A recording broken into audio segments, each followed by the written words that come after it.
नमस्कार दोस्तों, आज फिर एक कहानी लेके आई हूँ। हाय दैया, सासू माँ उम्मीद से है। तो आशा करती हूँ आपको मेरी कहानी बहुत पसंद आएगी। लीजिए मिस्टर रोमियो, आपका लंच तैयार है। पूर्वी ने अतुल को लंच बॉक्स पकड़ाते हुए बोला और चाय नाश्ता टेबल पर लगा दिया।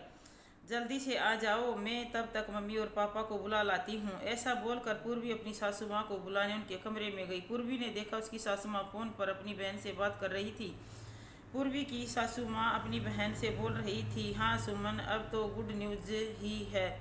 गुड न्यूज ही, तेरे जीजाजी ने तो सारी तैयारियां भी कर रखी हैं। पूर्वी ने देखा ऐसा बोलते बोलते सासू माँ के गाल शर्म से लाल हुए जा रहे थे। पूर्वी की सासू माँ अपनी बहन से बोली, सुमन अभी तो किसी को भी मत बताना, सरप्राइज ही रखना। तुमको क्या बताऊँ सुमन, मुझको तो बहुत गुदगुदी सी हो रही है यह सोचकर ही, जब सबके सामने यह हमारा प्यारा सीक्रेट आएगा तो कैसा लगेगा सबको। कोई ये न बोले कि इनको बुढ़ापे में ये कैसा फितूर चढ़ा। और पूर्वी की सासू माँ शर्म से वापस लाल होने लगी। पूर्वी का दिल यह सब सुनकर जोर जोर से धड़कने लगा। वह मन ही मन सोचने लगी, हाय यह क्या हो रहा है। सब गुड न्यूज़ तो हमसे मांग रहे, पर हमारी शादी को अभी जुम्मा 4 महीने हुए। पहले थोड़ा एंजॉय कर लेते, फिर बच्चा सोचेंगे। यह सोचकर बच्चे के बारे में सोच भी नहीं रहे। और सासू माँ मेरे लिए कोई देवर या नंद लाने की तैयारी कर बैठी। हाय दैया, सासू माँ उम्मीद से है, मुझको बताया भी नहीं। अतुल को कैसा लगेगा यह सोचकर कि उसके बेटा या बेटी होने की उम्र में भाई या बहन आ रहा है। पूर्वी का कलेजा धक धक करता रहा। तभी अतुल ने आवाज़ लगाई, अरे पूर्वी कहाँ रह गई। पूर्वी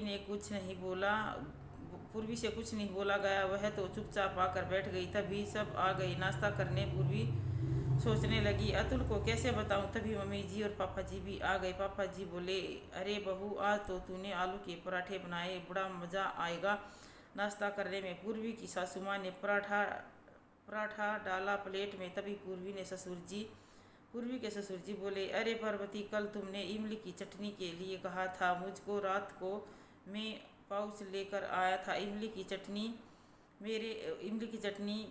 के मेरे बैग में ही रह गए, लेकर आता हूँ। तुमको इमली की चटनी खानी थी ना, कब से बोले जा रही थी। रुको, मैं अभी लेकर आता हूँ। जैसे ही ससुर जी चटनी का पाउच लेकर आए, पार्वती जी ने फटाफट इमली की चटनी प्लेट में डालकर पराठे के साथ बड़े चाव से खाने लगी। उंगली से भी इमली की चटनी को चाटने लगी। पूर्वी अपनी सासू माँ को ऐसे करते देख बेहोश होने लगी थी। पूर्वी की नज़रों के सामने अपनी कोई छोटी ननद या कोई छोटा देवर तोतली आवाज़ में बाबी बाबी करते नजर आने लगे। थोड़ी देर में अतुल नाश्ता करके ऑफिस के लिए निकल गया और पूर्वी की सास से ससुर भी बाहर शॉपिंग करने का बोलकर घर से चले गए। पूर्वी का किसी भी काम में मन नहीं लग रहा था। पूर्वी ने सोचा, अतुल को फ़ोन पर यह बताती हूँ, पर फिर मन में सोचा, क्या बताऊंगी, घर आएगा तभी करूंगी। और सासू माँ ने भी मुझको नहीं बताया इस बारे में। हाय दैया, क्या सचमुच सासू माँ उम्मीद से है। पूर्वी अनमने मन से घर का काम करने लगी। तभी थोड़ी देर में पूर्वी के सास ससुर भी मार्केट से आ गए। पूर्वी ने देखा ससुर जी ने सारे शॉपिंग बैग खुद उठा रखे हैं और सासू माँ से आराम से धीरे धीरे चलने को कह रहे हैं। पूर्वी के दिमाग में जोर जोर से घंटी बजने लगी। दाल में ज़रूर कुछ काला है। तभी पूर्वी की सासू माँ ने पूर्वी को आवाज़ लगाई कि हमारा खाना हमारे कमरे में लेकर आजा बेटा। पूर्वी ने खाना लगाया और सासू जी के कमरे में ले जाने लगी। पूर्वी कमरे के पास पहुंचती है, तब देखती है सासू माँ एक नया गाउन पहन कर देख रही है और ससुर जी उनके पेट पर हाथ लगा कर बोल रहे हैं, यह वाला गाउन रहने दो, यह वाला ट्राई करो। और हंसकर बोले, इस गाउन में तुम्हारा बेबी बम्प नज़र आ रहा है।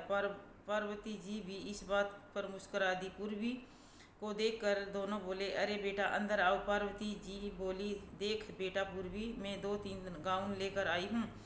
हम एक सरप्राइज पार्टी रख रहे हैं। एक बहुत बड़ी गुड न्यूज़ है, पर हम तुमको भी वह गुड न्यूज़ उस दिन ही बताएंगे। तब तक तुम भी सोचती रहो कि क्या गुड न्यूज़ है। और खाना रख दो, हम खा लेंगे। और अब तुम भी आराम कर लो और शाम को अतुल के साथ जाकर तुम भी शॉपिंग करके आ जाना। हमारी बहू भी तो चमकनी चाहिए। भी हमारी गुड न्यूज़ पार्टी में पूर्वी खाना रख कर अपने कमरे में आ गई और अतुल के आने का इंतज़ार करने लगी। पूर्वी ने तो पूरा अंदाज़ा लगा लिया था कि गुड न्यूज़ पार्टी पर सासू माँ सबको उसके देवर या ननद के आने की खबर सुनाएगी। पूर्वी ने सोचा अब सब मेरा मजाक बनाएंगे, अतुल का मजाक बनाएंगे। सासू माँ ने एक बार भी नहीं सोचा कि उनके पोते पोती खिलाने की उम्र में दूधो नाव पुतो फूलों का आशीर्वाद मुझको दे देते खुद ही पुतो फलो हो गई। हाय दैया, अतुल को कैसे बताऊंगी? अतुल के ऑफिस में सब क्या कहेंगे?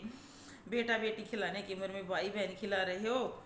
तभी पूर्वी को बधाई हो फिल्म की कहानी याद आई। पूर्वी सोचने लगी, सासू माँ की अपनी ज़िंदगी है, उनकी ज़िंदगी के फैसले उनके हैं, होगी उनकी कोई हसरत। अतुल एक ही तो बेटा है उनका, मैं कैसे सासू माँ के फैसले पर भला बुरा सोचूं। शाम को जैसे ही अतुल ऑफिस से आया, पूर्वी बोली, अतुल मुझे मुझे तुझसे कुछ ज़रूरी बात करनी है, प्लीज़ तुम उसको गलत तरीके से मत लेना। अतुल बोला, पहले चाय तो पिला दे, बाद में बात करना। पूर्वी बोली, नहीं पहले यह बात करूंगी। अतुल, मम्मी जी गुड न्यूज़ पार्टी रख रही है, तुमको पता है इस पार्टी के बारे में?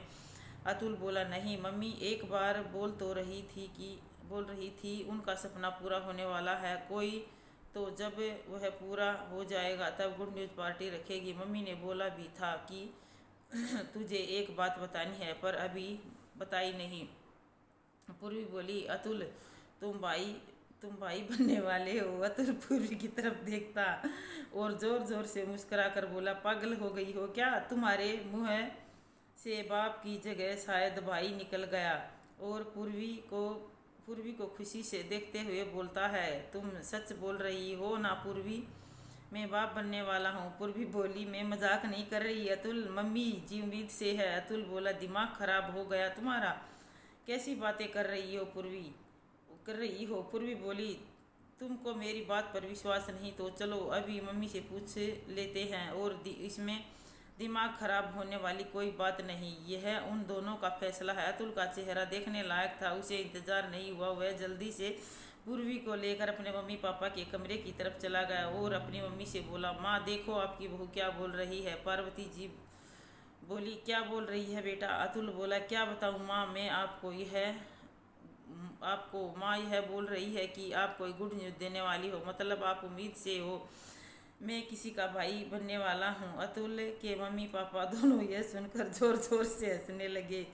अच्छा पूर्वी बेटा, तुझको यह किसने बताया कि गुड न्यूज़ की पार्टी कोई उम्मीद से हो तभी देता है? और तुझको यह कैसे लगा कि तेरी सासू माँ उम्मीद से है? पूर्वी थोड़ा शर्मा गई और बोली, जब सुबह में आपके कमरे में आई, आप मौसी जी से अपनी तरफ से कोई गुड न्यूज़ देने की बात कर रही थी, फिर मैंने आपको नाश्ता करते हुए देखा, आप इमली की चटनी बड़े चाव से खा रही थी। और जब आप मार्केट से गाउन लेकर आए तब पापा आपको बोल रहे थे कि आपका बेबी बम्प नज़र आ रहा है, तब मुझको लगा कि आप उम्मीद से हो और कोई गुड न्यूज़ देने वाली हो। पार्वती जी हंसते हंसते लोटपोट हो गई, अपनी बहू की मासूमियत देखकर बोली, अरे पूर्वी, मुझको कविता लिखने का बहुत शौक है। तेरे ससुर जी आर्मी में थे तो मैं इनको लेटर लिखा करती, वह लेटर सब कविता में होते थे। तेरे ससुर जी ने इस बार हमारी 30वीं शादी की सालगिरह पर उन सब कविताओं को एक संग्रह में सजा कर एक किताब निकाली है, जिसको हम प्रकाशित करेंगे। मेरी कविताओं को प्रकाशित करना मेरा एक सपना था, जो तेरे ससुर जी इस बार पूरा कर रहे हैं। वह कविताएं प्यार के रस से महकी हुई हैं। तब हम उसकी ही बात कर रहे थे, तो क्या यह गुड न्यूज़ नहीं है? और इमली की चटनी तो मैं हमेशा खाती हूँ, तूने पहली बार ही गौर किया दिखता है। और यह हमेशा मुझको जब भी कोई टाइट गाउन पहनती हूँ उसमें से मेरी जो यह तोंद नज़र आती है उसको हमेशा बेबी बम्प कहते हैं। सासू माँ की बातें सुनकर सब वहाँ जोर जोर से हंसने लगे। पार्वती जी बोली, पूर्वी उम्मीद तो तुझसे है, हमें तू सुना कोई गुड न्यूज़। मेरी उम्र में गुड न्यूज़ का मतलब कोई दूसरा ही होता है बेटा। पूर्वी शर्मा गई। अतुल उसके पीछे पीछे आकर जोर जोर से हंसने लगा और बोला, हाय दया, मेरी बीवी उम्मीद से है क्या? पूर्वी को खुद के ऊपर हंसी आ रही थी। उसने क्या क्या सोच लिया था? गुड न्यूज केवल वह वाली गुड न्यूज़ ही होती है। कैसी लगी आपको मेरी कहानी?